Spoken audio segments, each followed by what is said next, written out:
Buongiorno da Sicilia 24, le principali notizie. A Catania spaccio a tutte le ore nel quartiere di San Giovanni Galermo, marijuana, cocaina e crack, fiumi di droga in ben 7 piazze, in manette 31 persone. Messina, mazzette dalle case farmaceutiche, arrestato l'ex primario del Policlinico ed ex parlamentare Francesco Stagno dal Contrè, ai domiciliari per concussione, corruzione e truffa, 31 gli indagati. Totò Cuffaro finito ai domiciliari per il GIP spregiudicato nell'uso del potere. Spuntano nuovi filoni di indagini, tra queste sanità privata e formazione. Sarebbero gli altri affari illeciti del segretario della DC ed ex governatore della Sicilia. A Ragusa, picchiata, costretta a lavorare nelle serre e a non andare a scuola, denunciato padre violento. La minorenne ora è al sicuro in una casa protetta. A Buscemi, nel Siracusano, alla guida della scuola bus c'è il sindaco che al volante lo speciale pulmino accompagna sino a Bucchieri i ragazzini terza media. Capodanno a Catania con Marina Rei, Cabalà, Gali e alcune sorprese ancora non annunciate firmate X Factor. Tante le iniziative legate anche al Natale. Robe vince X Factor 2025, la giovane cantautrice di Trecastagni nel catanese conquista il pubblico al televoto. Terza Delia, l'artista di Paternò, manifesto musicale della sua terra. Calcio, il Catania stasera in campo al Massimino contro il Crotone Toscano, partita importante. L'appuntamento su Telecolor con diretta stadio dalle ore 20.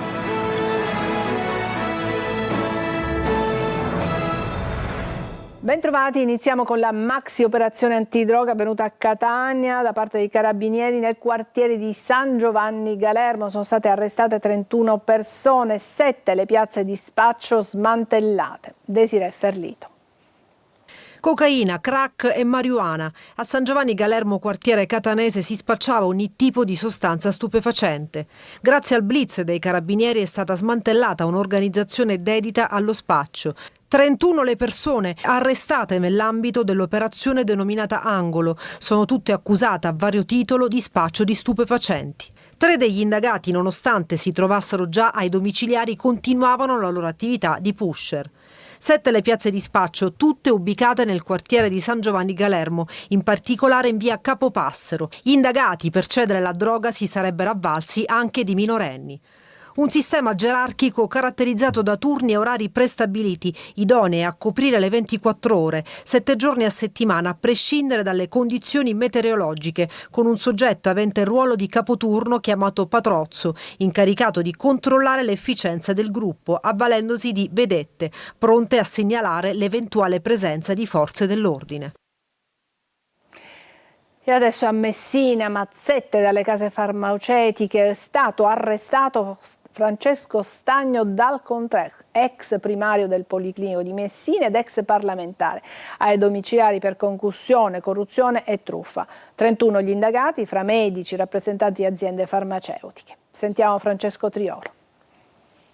Concussione, corruzione, induzione indebita a dare o promettere utilità, truffa sono le accuse che la Procura di Messina ha formulato nei confronti del noto chirurgo plastico ed ex parlamentare messinese Francesco Stagno dal Contres, 70 anni, finita ai domiciliari questa mattina su disposizione del GIP Salvatore Pugliese. Secondo la Procura, dal Contres, ex primario di chirurgia plastica al Policlinico di Messina, avrebbe preteso mazzette di diverse migliaia di euro da alcune case farmaceutiche ed imprese di prodotti medicali per l'organizzazione di un congresso in cambio del suo sì alle forniture di materiale che serviva al suo reparto al Policlinico, soprattutto prodotti medicali e protesi mammarie, e inoltre avrebbe effettuato decine di interventi esterni al Policlinico e studi privati della città e della provincia non dichiarandoli. Il provvedimento è stato eseguito dai carabinieri e dalla Guardia di Finanza e le condotte contestate risalgono ad un periodo che va dal maggio 2024 al gennaio 2025.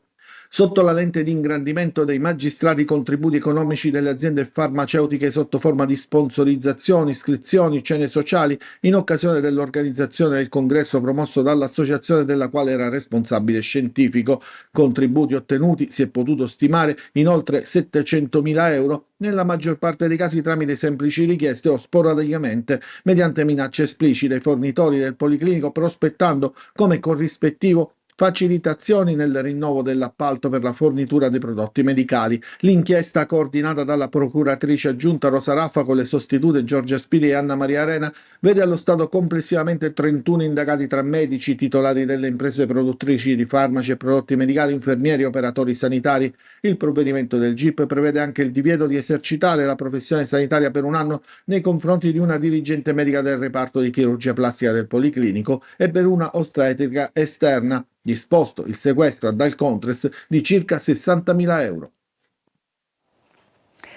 Spregiudicato nell'uso del potere. È questa la motivazione con la quale il GIP ha disposto gli arresti domiciliari per Totò Cuffaro. Mentre il ruolo dell'ex governatore si arricchisce di altri filoni di indagine, vanno piano piano scemando le altre figure dell'inchiesta, tra cui il capogruppo della DC all'Ars, Carmelo Pace. Manlio Viola. Mentre continuano ad emergere nuovi filoni di inchiesta sui presunti appalti truccati in Sicilia che riguardano l'ex presidente della regione Totò Cuffaro, tirano un sospiro di sollievo almeno altri 2 indagati eccellenti di questa indagine. Il giudice per le indagini preliminari ha infatti relegato a indagine diverse il filone sulla regionalizzazione del CEFPAS, il centro di formazione per gli operatori sanitari di Caltanissetta, non ammettendo le carte nell'ordinanza in cui dispone gli arresti domiciliari per Totò Cuffaro, ma parallelamente ha alleggerito le posizioni di Saverio Romano, deputato nazionale di Noi Moderati, e Carmelo Pace, capogruppo della DC all'Ars. Per Pace un sospiro di sollievo perché è stato creduto dal GIP quando ha raccontato che nelle intercettazioni che lo riguarda il riferimento non era all'imprenditore Vetro, ma ad altro compaesano che si voleva presentare e che era presente al colloquio a casa di Cuffaro. Il GIP, che considera Cuffaro spregiudicato nell'uso del potere e delle conoscenze, ritiene non opportunamente provata invece l'azione di Carmelo Pace. Quasi del tutto fuori dall'inchiesta, anche se resta un'accusa minore, Saverio Romano. Attacca il suo avvocato difensore Raffaele Bonsignore, per il quale le ricostruzioni giornalistiche fatte in queste settimane sono fuorvianti e lontane dalla realtà, come la stessa ordinanza del GIP ha dimostrato. L'inchiesta dunque si restringe a poche figure che ruotano intorno all'ex governatore, ma parallelamente si allarga ad altri fatti che la procura si prepara a contestare a parte in altro provvedimento. I finanzieri del Comando Provinciale di Catania hanno eseguito un provvedimento di sequestro relativo al patrimonio di Giuseppe Vitale, 57enne, ritenuto vicino al clan Cappello Bonaccorsi. I beni sequestrati, situati a Catania, hanno un valore stimato di oltre 300.000 euro. Includono un immobile a Catania, denaro contante, 2 ditte individuali, un esercente l'attività di bar con insegna caffè in piazza e l'altra la somministrazione di alimenti e bevande. Braccialetto elettronico e divieto di avvicinamento alla figlia minorenne per un uomo di 42 anni a Ragusa. La ragazza, che ha denunciato percosse e privazioni anche mediche, è stata affidata a una comunità. Veronica Barbarino. Continue percosse, divieto di frequentare la scuola e ore di lavoro forzato nelle serre, accanto al padre. Una quotidianità fatta di abusi e privazioni, aggravate dall'assenza totale di cure mediche anche in caso di infortuni. Accade a Ragusa, dove un cittadino tunisino di 42 anni è stato denunciato per gravi maltrattamenti sulla figlia minorenne. A far scattare l'indagine è stata proprio la ragazza, che ha trovato il coraggio di denunciare una situazione drammatica, un quadro di diritti negati, di isolamento e paura. Davanti a quanto emerso, il GIP ha disposto l'immediato allontanamento della minore dal padre e l'affidamento ad una comunità protetta lontana da ogni familiare per garantirle sicurezza e protezione psicologica. All'uomo l'obbligo di mantenere una distanza minima di 500 metri dalla figlia e il braccialetto elettronico. Una vicenda che ricorda quanto sia fondamentale rompere il silenzio e denunciare.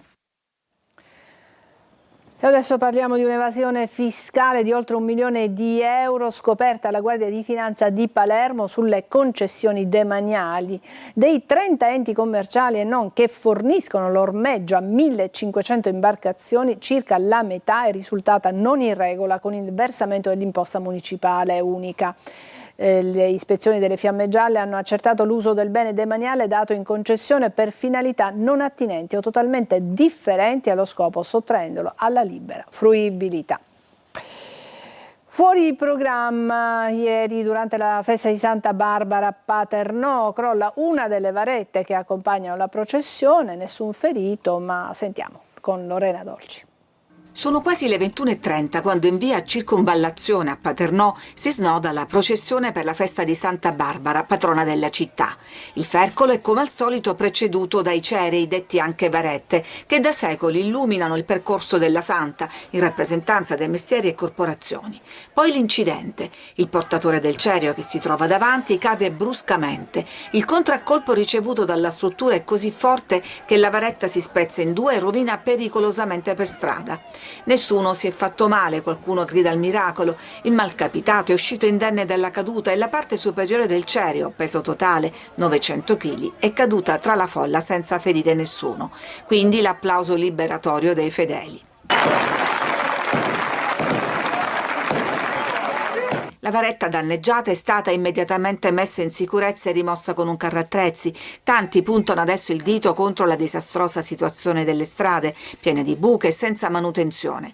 Circola anche questa foto che ritrae un tombino mal ricoperto che potrebbe essere stata proprio la pietra d'inciampo del portatore. Polemiche senza interlocutore, con il comune sciolto per infiltrazioni mafiose e l'ex sindaco Nino Naso indagato per voto di scambio nell'ambito dell'inchiesta Atena.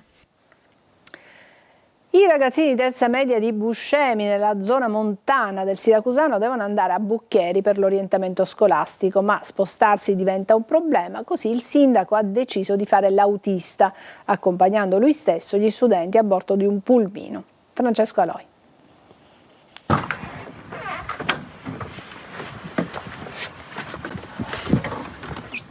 Alla guida dello scuolabus c'è un autista speciale. Siamo a Buscemi, meno di 1000 abitanti, nella zona montana del Siracusano. I ragazzini di terza media devono raggiungere la vicina Bucchieri per fare orientamento e ad accompagnarli è lui, il sindaco. Molte mamme lavorano, altre non hanno la disponibilità e quindi c'è il rischio concreto che molti ragazzi non potessero partecipare a questi importantissimi corsi di orientamento. Così, per evitare di mettere in difficoltà i genitori, non ci ha pensato 2 volte. Ho trovato un pulmino per questi 3 giorni e mi sono attivato appunto affinché tutti i ragazzi potessero partecipare. Vivere nei piccoli comuni diventa sempre più complicato. La lontananza dal caos della città, unita all'assenza di smog, purtroppo non sempre basta. E così c'è chi va via, ma a chi resta tocca fare sacrifici. Nei comuni come Buscemi il vincolo solidaristico delle comunità è ancora più forte, quindi anche il sindaco, quando c'è bisogno da fare, deve uscire dal proprio ufficio. A Buscemi la scuola c'è. Qui gli alunni sono una trentina, dai più piccoli della prima elementare ai più grandi della terza media, ma dopo si diventa pendolari. Però nel frattempo, avendo frequentato la scuola nel loro comune di residenza, hanno creato comunità, sono riusciti a crescere insieme, a fare gruppo. E adesso parliamo del Capodanno a Catania. Marina Rei, Caballà, Gali, con 1 o 2 sorprese ancora non annunciate, firmate X Factor, sono gli artisti che animeranno la festa di piazza di fine anno a Catania. Ricco anche il calendario degli eventi natalizi all'insegna di oltre 50 eventi nei quartieri. Roberta Lunghi. Il volto del comune, la piazza Duomo, colma di gente in festa, con piazza Università allestita con maxi schermo per godere dello spettacolo. Sarà il Capodanno 2026 a Catania, con l'intento di inserirlo in una costellazione di eventi che vogliono raccontare anche il Natale, che unirà in una trama di appuntamenti i quartieri con il centro. Perché a tutti dobbiamo consentire di poterlo vivere, di poter assaporare il calore che intendiamo esprimere attraverso tutti questi eventi che devono unire una città. Dalla Notte Bianca del 12-13 dicembre ai cori gospel agli artisti di strada in oltre 50 eventi. Occhio importante alla mobilità con biglietti bus a prezzo ridotto e con allargamento del numero di corse, oltre all'impegno di FCE con la metro operativa nei fine settimana fino all'1 e fino alle 3 la notte di San Silvestro. Il tutto in un quadro di allargamento di posti anche nei parcheggi, come nel Borsellino, con oltre 100 stalli in più. Il cast di Capodanno sarà rivolto a un un pubblico trasversale. Dagli artisti locali, e quindi Cavallà, e Zapato, ci sarà Marina Rei, ci sarà Gali come artista di punta e ci sarà almeno una bella sorpresa, speriamo anche 2, attendiamo per ragioni contrattuali fino a giorno 11 per poter comunicare chi sono. Tutto dunque fino alla levata di calici sul palco di Piazza Duomo nello spettacolo condotto da Ruggero Sardo e come sempre quello sarà il momento di guardare avanti e perché no di esprimere un desiderio. Che Catania avverta il desiderio e soprattutto il valore di marciare come un unico equipaggio, come un'unica squadra e a quel punto potrà realizzare le acrobazie più belle. Perché mi fai stare? Adesso una breve pausa e poi continueremo a parlare di musica. Tra poco.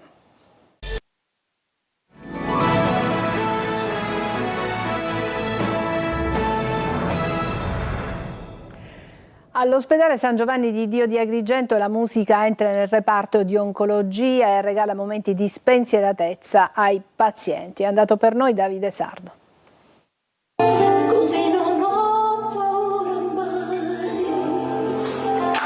All'ospedale San Giovanni di Dio di Agrigento la musica si trasforma in forza, speranza, respiro, un'onda di emozioni che attraversa il reparto di oncologia e abbraccia chi sta affrontando la battaglia più difficile. Nel reparto di oncologia ha preso vita il dono di una nota, un momento musicale pensato per alleviare il peso della malattia e avvicinare ancora di più personale, pazienti e famiglie. Noi dell'Associazione Solidali, che siamo sempre accanto ai pazienti oncologici, abbiamo voluto rallegrare il loro cuore con questa giornata grazie alla performance di questi musicisti. Le voci e gli strumenti di Daniele Guastella, Claudia Puma, Luca Di Martino e Osvaldo Rizzo hanno portato leggerezza, consolazione, presenza. Di là di questo periodo difficile c'è comunque l'uscita da questo tunnel, un tunnel da cui si esce, un tunnel da cui si esce guariti.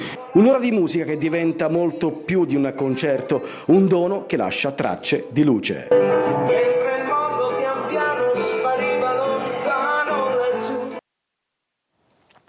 Due artiste siciliane hanno conquistato il podio di X Factor. A trionfare con la sua anima rock è stata Rob, studentessa ventenne di Trecastagni. Al terzo posto la paternese Delia, che ha brillato con la sua Sicilia Bad. Desiree Ferlito. A vincere X Factor 2025 sei tu, Rob! A trionfare a X Factor 2025 è lei, Roberta Scandurra, in arte Roby, studentessa ventenne di Trecastagni in provincia di Catania. Nella serata finale del Talent ha incantato Piazza del Plebiscito a Napoli con un'emozione da poco, interpretata con la sua anima rock e una carica che sembrava non finire mai.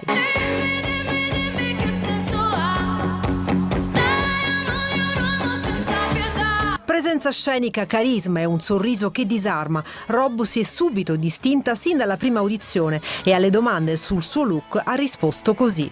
A me piace farmi notare, mi piace essere esuberante. In quell'occasione conquistando subito 4 sì con un'audace cover di Call Me dei Blondi.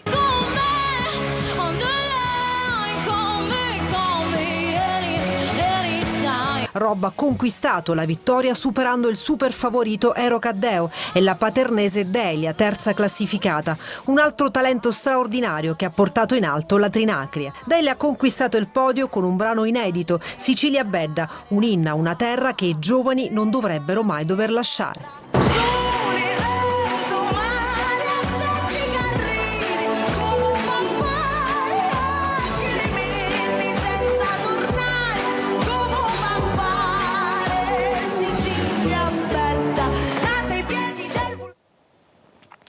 Adesso una breve pausa e poi il calcio.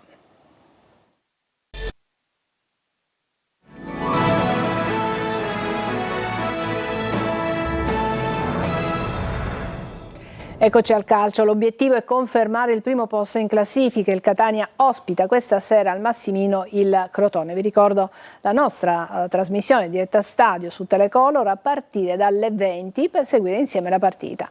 Francesco Triolo. Superare una situazione di emergenza per difendere quel primato riconquistato appena qualche giorno fa è l'obiettivo del Catania, che questa sera al Massimino attende l'arrivo del Crotone, squadra ostica che va a corrente alternata a quella calabrese nelle ultime 7 partite, 2 vittorie in casa, poi 4 sconfitte, ma attenzione a pensare che sarà tutto in discesa. Del resto su questo argomento è stato chiaro anche l'allenatore Mimmo Toscano. È una partita contro un avversario di qualità, a cui piace giocare a calcio, molto propositivo, molto offensivo, con i suoi pregi e i suoi difetti. Noi bisogna fare la partita importante per venire a capo di questa. E sono convinto che la faremo, perché i ragazzi anche questa settimana hanno affrontato una settimana, anche se corta, con la massima concentrazione e attenzione. I giocatori, come ha detto Toscano, sono contati. La squalifica di Di Tacchio si aggiunge alle assenze per infortunio di Marti, Cialoi, Erardi, Pieraccini, Cicerelli e per ultimo Donnarumma. La buona nuova è il rientro in gruppo di Raim, fuori nelle ultime 7 giornate. Difficile però che possa giocare titolare. Si va comunque verso il 3-4-2-1 con la stessa difesa della scorsa settimana: Allegretto, Di Gennaro, Celli, Guaini in mediana accanto a Corvari, a sinistra Lunetta con Jimenez e uno tra stop ed ausilio dietro Forte. Longo, allenatore del Crotone, ha chiesto ai suoi una prova impeccabile. Calcio d'inizio alle 20:30, appuntamento su Telecolor con diretta stadio mezz'ora prima per 3 ore live dal Massimino. Il Palermo è al lavoro per la gara di domenica al Castellani contro l'Empoli, in programma domenica. Inzaghi dovrebbe nuovamente tenere in panchina Brunori. Marco Gullà. È un nuovo esame di maturità. Il Palermo però questa volta vuole passarlo, e anche a pieni voti. Al Castellani domenica contro l'Empoli dell'ex Dionisi, rosanero chiamati a bissare la vittoria ottenuta contro la Carrarese. Se davvero il Palermo ha capito cosa vorrà fare da grande, la sfida contro l'Empoli deve quindi consegnare certezze. Possibile panchina ancora per Brunori, sempre più eclissato. Inzaghi dovrebbe puntare su Palumbo e Vasic alle spalle di Poyampalo. L'alternativa è Leduaron. Brunori nelle ultime 2 partite ha giocato solamente 10 minuti, segnale che l'attaccante è ai margini. Gomez e Giasi hanno recuperato dai rispettivi infortuni e puntano a tornare tra i convocati per la gara con l'Empoli, anche se difficilmente partiranno titolari. In difesa Benesischi sta trovando continuità nel ruolo di braccetto sul centro-destra e dovrebbe essere confermato. Bani e Ceccaroni restano punti fermi della difesa. A centrocampo si va verso la conferma del duo Segre-Ranocchia. Anche l'Empoli arriva da una vittoria roboante. Dionisi cerca la rivincita contro la sua ex squadra. È tutto per questa edizione di Sicilia 24. Grazie per averci seguito. Buon pomeriggio.